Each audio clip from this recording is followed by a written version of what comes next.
A lot of people don't realize that childhood doesn't just stay in childhood. It follows you. It's in your reactions, your fears, your relationships, even in the way you talk to yourself.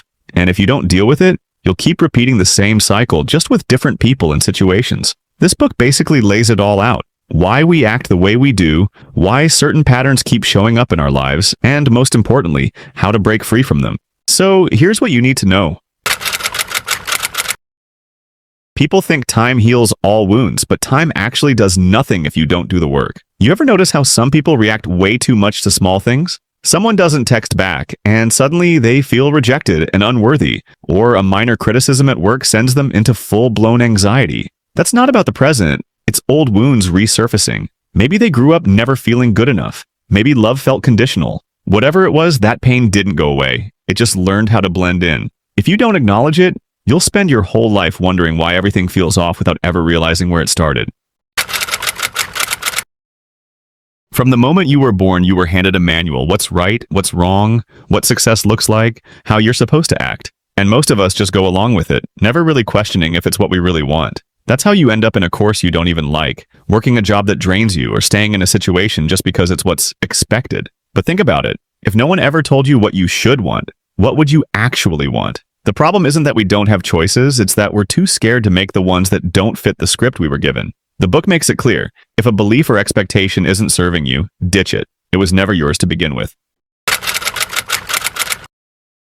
Do you often caught yourself saying yes when you actually want to say no? Or why you sabotage good things the moment they happen? It's called learned behavior. If someone grew up in a stressful environment, they might think love is supposed to feel overwhelming. If affection was something they had to earn, they might become a people pleaser who can't set boundaries. When you trace these patterns back, they make sense, but they don't have to define who you are. The very first step is recognizing them. After that, you can start changing them. It's not easy, but at least there's a way. Practice pausing before you react. Ask yourself if you're making a choice out of habit or because it's truly what you want. Little by little, you can unlearn what no longer serves you and replace it with choices that align with the life you actually want. Most people aren't living in the moment. They're either stuck in the past, thinking about mistakes they can't change, or lost in the future, overthinking about things that haven't happened yet. Rarely are they here in this moment. But life is happening now, not in the past nor the future. The more time you spend dwelling on the past or worry about the future, the more you miss out on the present, the only moment you truly have. So when you wake up tomorrow, don't reach for your phone right away. Take a deep breath, stretch, and be in the moment. Say a prayer and simply enjoy the quiet before the day begins. And the next time you talk to someone, truly listen instead of mentally drafting your next response. Please.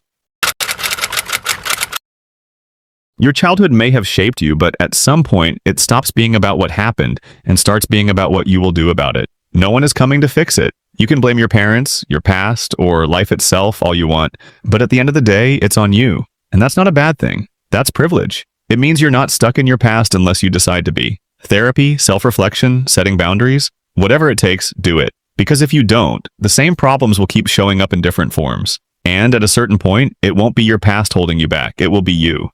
Those are the 5 lessons from How to Survive Your Childhood Now That You're an Adult by Ira Israel. Do remember that your childhood may have shaped you, but it doesn't have to define you. The rest of your story is yours to write. I just hope you write it well.